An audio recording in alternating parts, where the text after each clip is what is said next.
Conformément à l'article 10 de la Constitution de la Ve République, le Sénat est composé de 2/3 de ses membres de personnalités élues par les représentants des collectivités territoriales et pour 1/3 de personnalités désignées par le président du Conseil.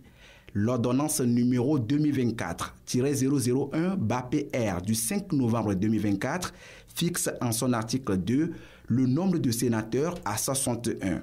Dans cette logique, les élections du 15 février 2025 ont permis d'élire 41 sénateurs, soit les 2/3. Qu'en est-il du tiers restant, soit 20 sénateurs qui doivent être nommés afin que le Sénat puisse entrer en fonction, étant donné que le président du Conseil n'a pas encore été désigné? Serait-on dans un vide juridique?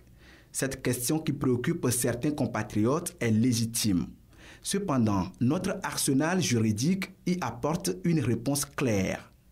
Le dernier alinéa de l'article 10 de la Constitution précise qu'une loi organique fixe le nombre de sénateurs, leur indemnité, les conditions d'éligibilité ou de désignation, le régime des incompatibilités et les conditions dans lesquelles il est pourvu au siège vacant, ainsi que le statut des anciens sénateurs. Sur cette base, l'ordonnance numéro 2024-001-BAPR du 5 novembre 2024, en son article 60, établit que le président de la République en fonction nomme le tiers des sénateurs de la première législature. Ainsi, il ne fait aucun doute que le président de la République en exercice procédera à ces nominations dans les prochains jours. Qui nommer alors? La Constitution et ses tests d'application stipulent que le président du Conseil ou le président de la République nomme le tiers des sénateurs.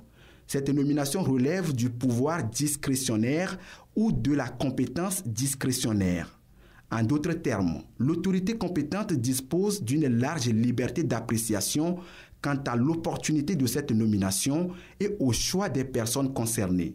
La loi n'ayant pas fixé de critères précis, l'autorité de nomination peut choisir librement en fonction des circonstances et du contexte sociopolitique. Ainsi, en sa qualité de garant du respect de la Constitution et dans son rôle d'arbitre de bon fonctionnement des institutions, le président de la République choisira les personnalités qu'il juge plus aptes à contribuer à l'activité législative et à l'équilibre des pouvoirs.